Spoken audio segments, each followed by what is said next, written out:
Madame, Monsieur, bonsoir, bienvenue dans le programme d'été de TV Liberté. Je vous propose aujourd'hui de suivre notre Zoom et de partir à la rencontre de la charmante journaliste Floriane Janin. Elle est interrogée par Thibaut Bastide. Et pour ce nouveau Zoom d'été, je suis ravi d'accueillir le plus jeune visage de la rédaction de TV Liberté, Floriane Janin. Floriane, bonjour. Bonjour Thibaut. Plus jeune visage de TV Liberté. Avant d'évoquer les projets pour la rentrée, est-ce que vous pouvez nous expliquer votre parcours avant d'arriver à TVL ? Alors, ça fait 3 ans que je suis à TV Liberté. J'y suis rentrée après un colloque de l'Institut Iliade. Et puis, j'ai été formée par TV Liberté, car comme vous le savez, c'est une école au quotidien. Et pour compléter en fait cette expérience que TV Liberté m'a donnée, j'ai décidé de commencer une licence en communication, sciences des médias et du numérique. Et pour cela, j'en suis à ma 2e année. Donc c'est une école à distance qui me permet de compléter finalement des acquis que je fais un petit peu de ce que je fais un petit peu tous les jours. Et justement, quels sont les acquis de TV Liberté ?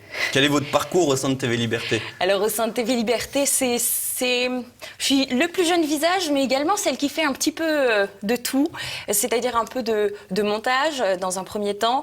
Il y a aussi les micro-trottoirs que je réalise, donc accompagnée de nos camarades de la post-production qui se chargent de filmer les images pendant que l'on pose les questions.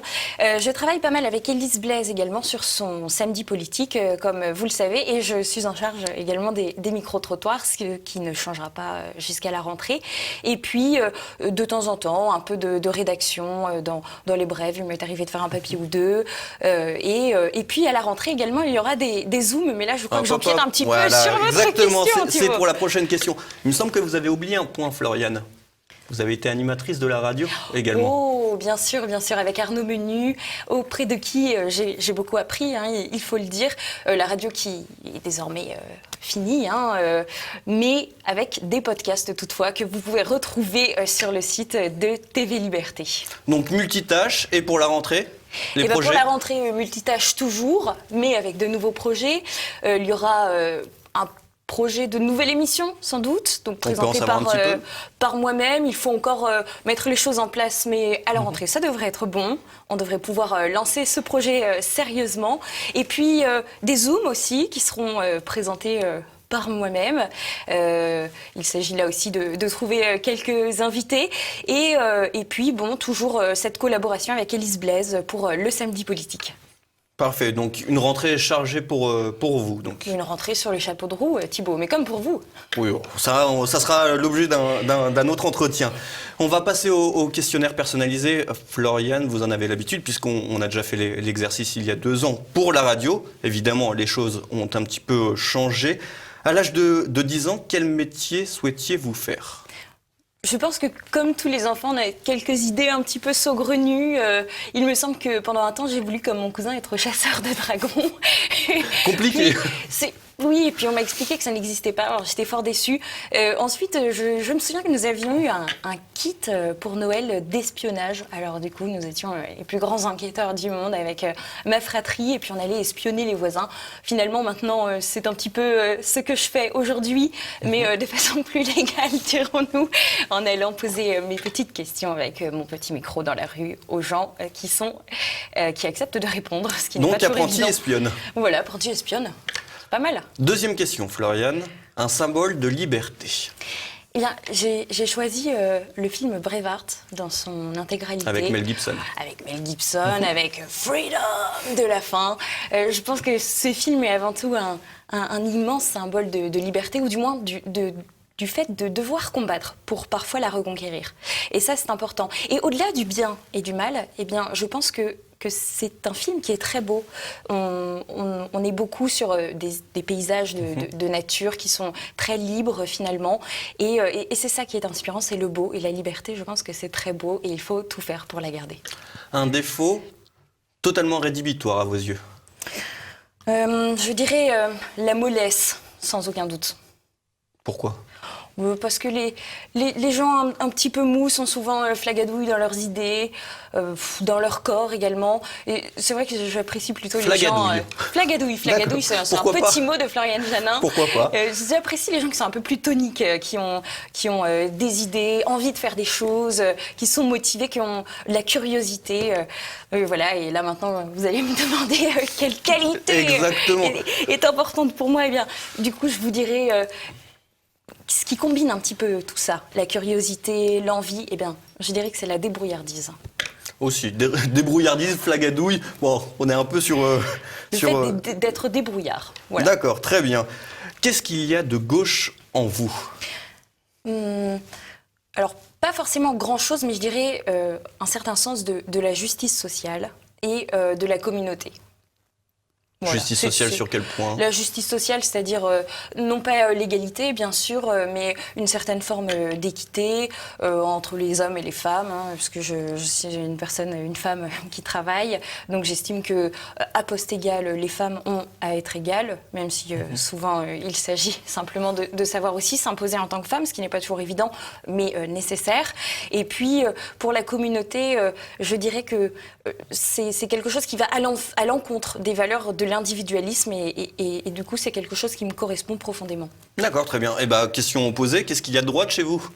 Je dirais le sens des valeurs familiales, sans aucun doute, et puis de la tradition aussi, bien entendu, et la notion importante de peuple et de civilisation, ce qui finalement est un tout, mais qui va très bien ensemble. Ok, pourquoi pas. Là, c'est votre citation préférée.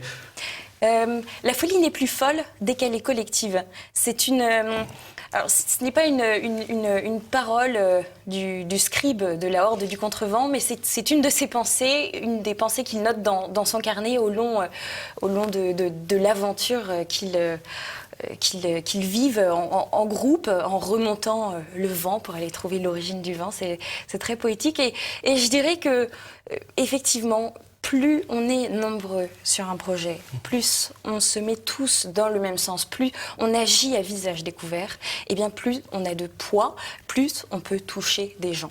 Et c'est très important, et je pense que TV Liberté le fait très bien, et c'est pour ça que je suis extrêmement fière de travailler pour cette entreprise. C'est corporate ça, Floriane. La personnalité avec laquelle vous aimeriez ou auriez aimé dîner? Je crois que je vais vous étonner sur ce coup-là. J'aimerais éventuellement dîner avec Brigitte Macron.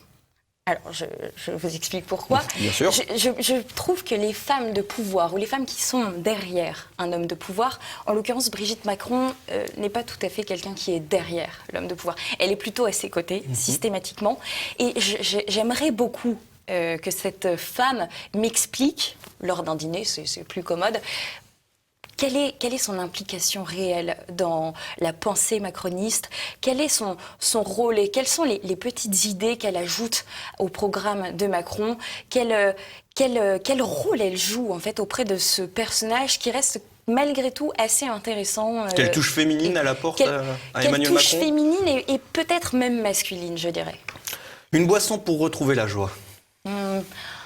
Alors, si vous me servez un petit verre. Alors, je ne vous servirai pas de petits verres, mais pourquoi pas? Oh.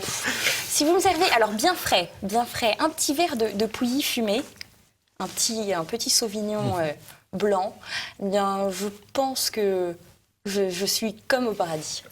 Les vacances idéales? Bon, celles que je vais passer. C'est-à-dire? Alors, ce seront des vacances très simples, en famille.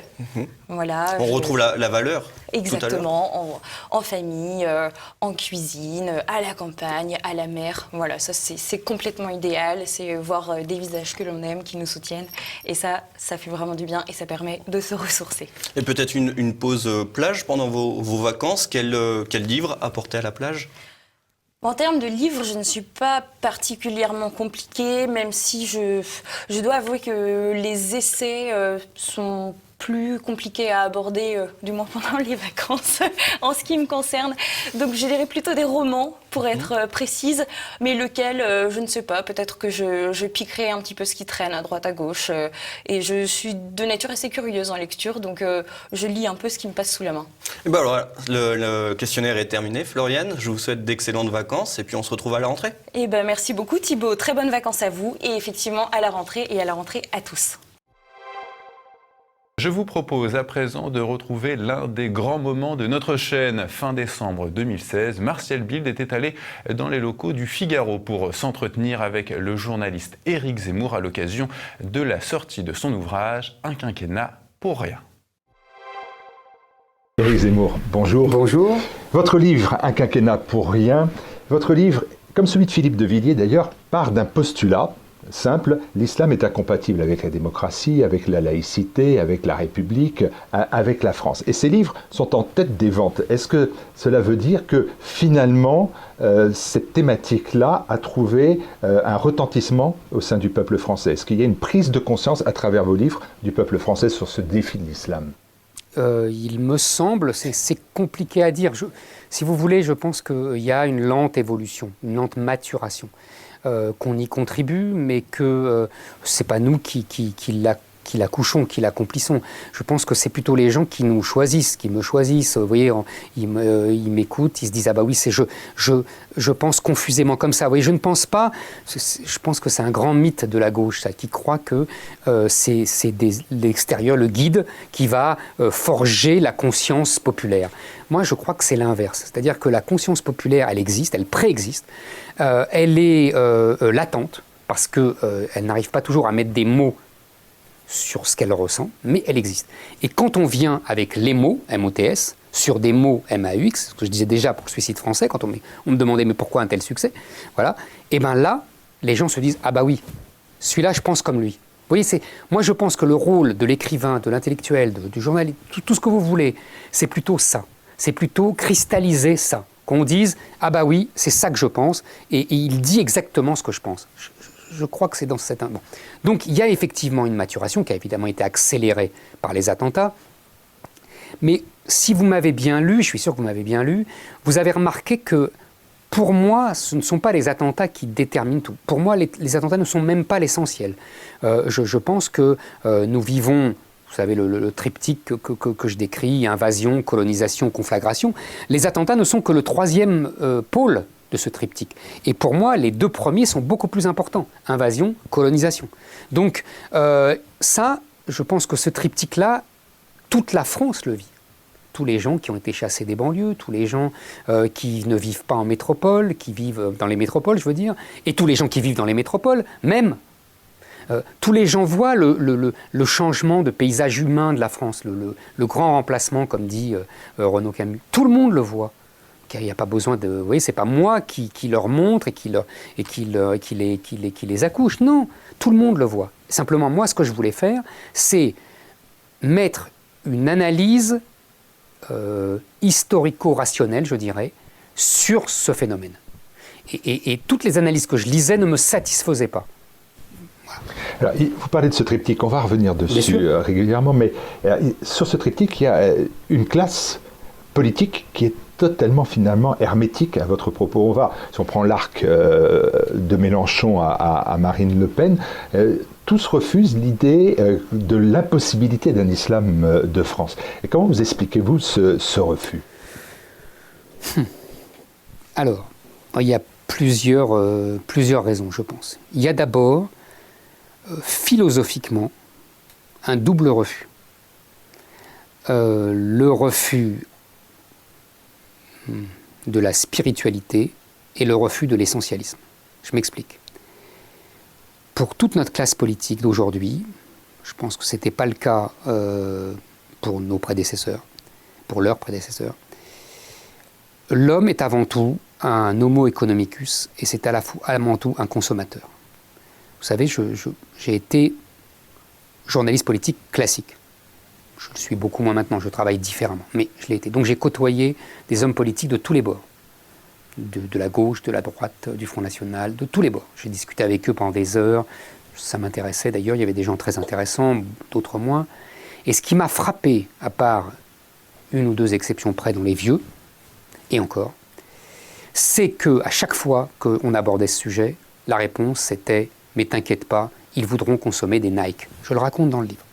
Cette phrase m'a frappé parce qu'elle m'a été répétée des centaines de fois. Et c'était toujours l'exemple des Nike qui revenait.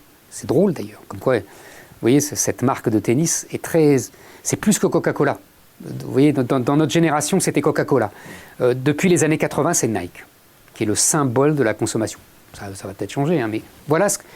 Donc je pense que ça, c'est un matérialisme qui les empêche de voir que l'homme est d'abord un être spirituel et que l'islam répond à cette quête spirituelle, même si tous les gens d'aujourd'hui veulent aussi consommer des Nike. Ouais, bon. Deuxièmement, il y a le refus de l'essentialisme. Ça, c'est très frappant.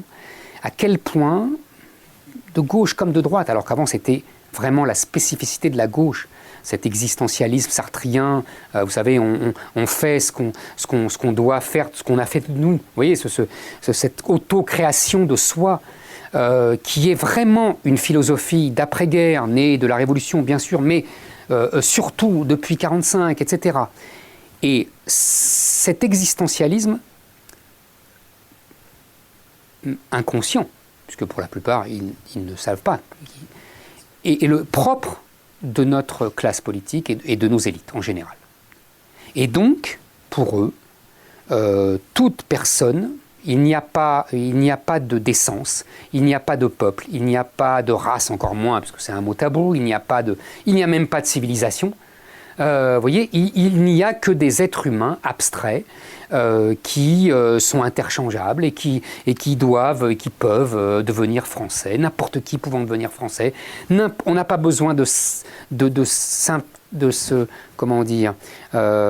s'assimiler de l'histoire de France, la culture française, etc. Tout doit marcher. Et moi, si vous voulez, c'est quelque chose qui me prend un peu à rebrousse-poil parce que spontanément, cet existentialisme, cet anti-essentialisme ne me choque pas, puisque moi je ne suis pas, comme je le dis souvent, mes ancêtres n'étaient pas là aux croisades, ils n'étaient même pas là à la charge de cavalerie de Murat et Hello, je le regrette. Vous voyez ce que je veux dire, je suis un Français de branche, pour reprendre cette comparaison avec Français de souche. Moi, justement, j'ai fait ce travail existentialiste d'assimilation. Hein, je viens d'une autre culture, d'une autre ère géographique, d'une autre civilisation. La France m'a colonisé, et je la bénis de m'avoir colonisé. C'est ça la différence, vous voyez. Et mes grands-parents, mes parents ont fait ce travail lent d'assimilation, comme on faisait avant, comme toutes les immigrations le faisaient avant. Donc je peux entendre leur discours anti-essentialiste, vous comprenez. Personnellement, il me touche, puisqu'il me concerne. Mais je pense, et c'est là où je crois avoir une longueur d'avance sur eux tous, c'est-à-dire que je pense que nous sommes arrivés au bout de ce système. Et on va en parler sans doute, mais je pense que là, c'est la phrase du général de Gaulle, on ne peut assimiler des individus, pas des peuples. Et aujourd'hui, on a un peuple dans le peuple, et qui a pour modèle l'islam. C'est tout. Est-ce que vous n'avez pas le sentiment plutôt que la classe politique a accepté de l'idée qu'il y avait un peuple dans le peuple et qu'il y a une distinction? Vous êtes un journaliste, un écrivain, vous n'êtes pas aux responsabilités, et les politiques aujourd'hui sont aux responsabilités. Et comme ils disent, on veut dire au pouvoir. Oui, aux responsabilités. C'est un mot très révélateur. C'est vrai. Est-ce qu'ils ne veulent pas tout simplement maintenir la paix civile? Alors, voilà. C'est exactement ce que j'allais vous dire dans une troisième partie. C'est l'obsession de la paix. C'est-à-dire que jusqu'à la génération de De Gaulle, la guerre est une autre façon de faire de la politique. La guerre internationale et la guerre civile même, puisque la France est une grande histoire des guerres civiles. Aujourd'hui, vous avez tout à fait raison, la paix est devenue l'ultima ratio de toute la classe politique. Et donc, l'obsession de la guerre civile les hante. Et d'ailleurs, ça c'est le côté noble. Le côté moins noble, c'est une certaine lâcheté en disant « après nous le déluge ». Tant qu'on est là, nous, on tient comme ça, et puis après, ils se débrouilleront. C'est le côté moins noble, qu'ils ont tous aussi. Il y a les deux. Comme d'habitude, vous savez, dans les êtres humains, il y a du noble et du moins noble. Bon. Donc, ils sont obsédés par ça. Ils ne voient pas, si vous voulez, que la guerre est parfois en balance avec la soumission. Après tout, les résistants en 41, 42, ils font de la guerre civile. Et Vichy n'a pas tort de dire qu'il pousse à la guerre civile. Mais oui, c'est la guerre civile ou la soumission à l'Allemagne nazie. C'est un choix. Si vous voulez, il y a toujours eu des choix comme ça. Aujourd'hui, je pense que philosophiquement et psychologiquement, notre classe politique accepte la soumission. Tout plutôt que la guerre. Oui, comme on disait dans les années 30. C'est le reproche qu'ils vous font alors. Le reproche qu'ils vous font finalement, c'est d'apporter la guerre. Oui, c'est ce que j'étais surpris quand vous avez été condamné. Vous avez été condamné par la Cour d'appel de Paris à 3 000 € d'amende pour provocation à la haine raciale. Et j'ai relu le texte de la procureure. Du procureur Annabelle Philippe. Elle a dénoncé des propos, je crois, stigmatisants, sans nuance et visant l'ensemble de la communauté musulmane. Et ça, c'est un reproche qu'on vous fait souvent. En fait, comment on peut arriver à dire les choses sans opposer les musulmans au reste des Français ? Tout simplement, si vous voulez, je ne sais pas comment on dit. Moi, j'essaye de dire à ma manière. J'essaye de dire en faisant fi des querelles judiciaires. Après tout, normalement, ces questions-là ne devraient pas être résolues par la justice. Nous avons la législation la plus liberticide de toutes les grandes démocraties, qui n'existe pas en Angleterre, qui n'existe pas en Italie, qui n'existe pas aux États-Unis. Il faut savoir que nous ne sommes plus une démocratie libérale au sens de liberté. Il y a le régime le plus liberticide d'opinion en France. Voilà. Donc, bon, je fais avec. Vous savez, quand je suis en procès, il y a mon avocat, puis moi je me défends, j'explique ma position. Je pense, vous savez, à propos de ça, à propos de votre question, que c'est assez simple. En fait, on confond la cause et les conséquences. Vous savez, il y a une très belle phrase de Jacques Bainville que j'ai reprise d'ailleurs lors de mon dernier procès, en m'adressant au procureur. Donc, parce que je savais exactement ce qu'elle pensait et ce qu'elle allait dire. Il y a une phrase de Jacques Bainville à qui on a beaucoup reproché aussi dans les années 20 et 30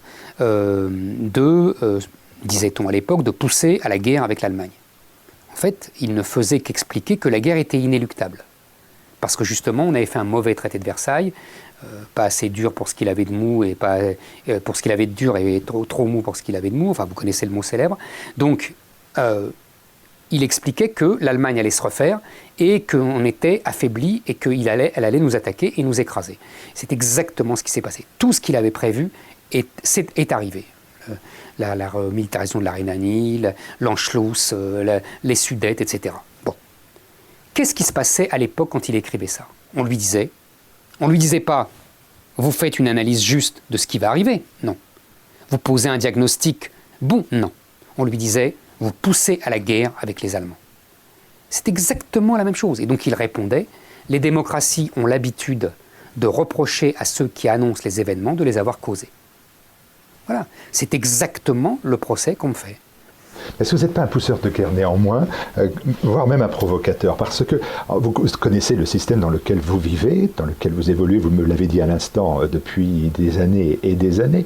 Et alors, par exemple, vous dites à un moment donné la nécessité de réinstaurer la discrimination. Vous dites discriminer, c'est choisir. Mais enfin, vous savez bien qu'aujourd'hui, pour entendre ce genre de choses, il faut avoir le cuir épais parce que les gens ne sont pas habitués à entendre cela. Et c'est un peu pour ça peut-être que vous obtenez le statut d'ennemi public numéro 1. Vous êtes si fier dans votre publicité ? Je trouvais ça amusant, cette publicité. Je trouvais ça moi, quand je trouve quelque chose amusant, c'est toujours un bon point. C'est aussi une provocation. Absolument. Non, ça, c'est une provocation. C'est même pas de moi. Hein. C'est de l'éditeur et elle était très drôle et évidemment, je l'ai acceptée. Non.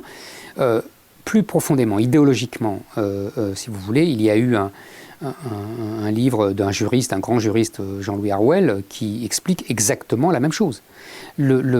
Si vous voulez, c'est la question des droits de l'homme, c'est la question des juges européens et français. Aujourd'hui, nous sommes sortis de l'épure traditionnelle des droits de l'homme. C'est la vraie question, elle n'est pas provocatrice du tout. Il y a certains juristes qui se posent cette question. Il y a le professeur Lavaux qui dit que les juges d'aujourd'hui se sont arrogés une fonction prophétique. Vous voyez, je ne suis pas le seul. Simplement, je suis le seul à être entendu par les masses, comme on disait dans les années 60. C'est ça la différence. mais il y a des gens compétents, réfléchis, des grands juristes qui s'alarment de cette évolution du droit et de ce qu'on appelle pompeusement l'état de droit.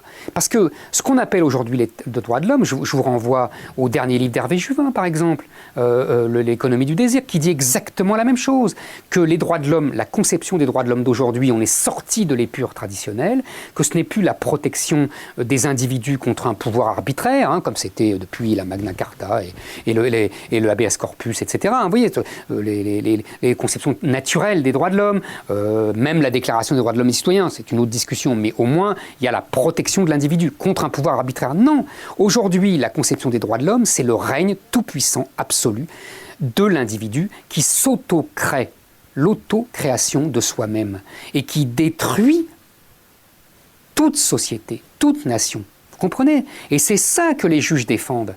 Et dans cette auto-création de l'individu permanent qui s'autorise tout, qui est roi du monde, qui fait fi des milieux culturels, des milieux sociaux, des héritages, vous voyez, des enracinements, des histoires millénaires de vieilles nations comme la France, mais pas seulement la France, hein, dans tous les pays. Bon. Et dans cela, dans cette religion des droits de l'homme, comme a dit Marcel Gauger il y a 30 ans, encore une fois, je ne suis pas le tout seul, Régis Debray lui-même a condamné cette religion des droits de l'homme, vous voyez, des gens de gauche. Bon. Qu'est-ce qui se passe? La nouveauté que beaucoup ne veulent pas voir, c'est que l'islam s'enfonce là-dedans et, au nom des droits de l'homme, impose la visibilité dans l'espace public, impose le régentement de l'espace public, des populations dans de nombreuses aires géographiques. Vous voyez? Et quand, par exemple, on leur dit « mais vous n'avez pas le droit de mettre un burkini, mais vous n'avez pas le droit de mettre le voile aux femmes, mais vous n'avez pas le droit de vous habiller comme au 7e siècle », ils répondent « liberté individuelle ». Liberté individuelle, droit de l'homme. Or, vous avez bien compris que c'est un système qui organise la vie de façon tyrannique, totalitaire, qui enserre, l'islam c'est un système politico-judiciaire qui enserre la vie des individus, qui ne reconnaît pas le droit de la personne à s'autonomiser, mais qui a très bien compris que la faiblesse des sociétés occidentales, c'était cette nouvelle conception des droits de l'homme, cette religion des droits de l'homme. Et c'est la fameuse phrase d'El-Qaradawi, vous savez, le théologien égyptien des frères musulmans, « Avec vos lois démocratiques, nous vous dominerons, avec nos lois coraniques, nous vous dirigerons. » Donc, si vous voulez, c'est simple, le programme est simple. Et donc, si on ne remet pas en cause cette religion des droits de l'homme, eh bien, on aura la soumission à l'islam. C'est maintenant le moment de retrouver la rubrique Orage de papier de la nouvelle librairie rue Médicis à Paris, au programme la déesse grecque Athéna.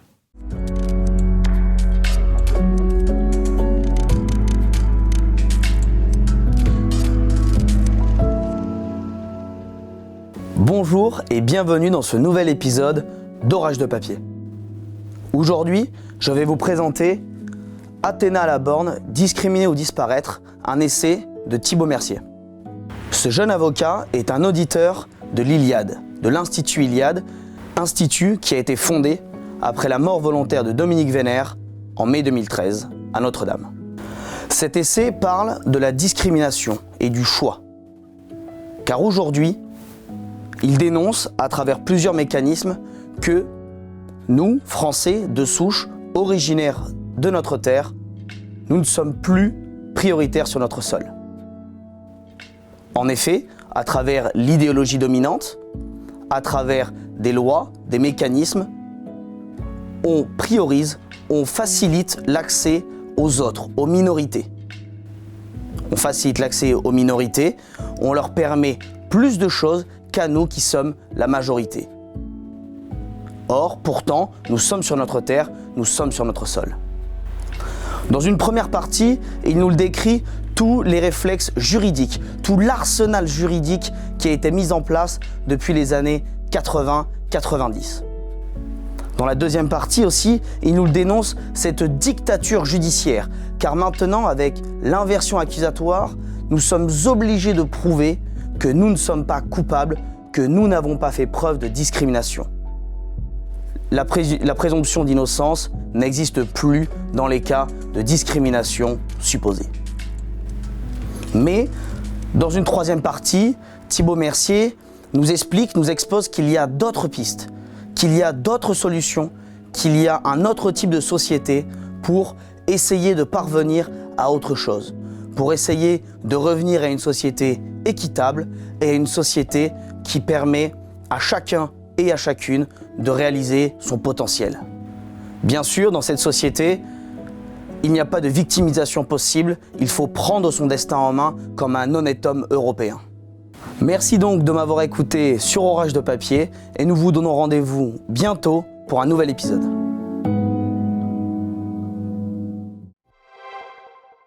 Je vous rappelle que la nouvelle librairie fera sa rentrée fin août. Et avant de se quitter, je vous propose de découvrir ou redécouvrir un croquis du dessinateur de TV Liberté, Ignace, dessin réalisé dans le cadre de l'émission Bistro Liberté qui évoque la soumission de Jean-Luc Mélenchon au puissant lobby immigrationniste. Il me reste juste à souhaiter bon courage à ceux qui travaillent et bon repos pour les autres. C'est maintenant la fin de ce Zoom d'été. Merci de votre fidélité et à très bientôt.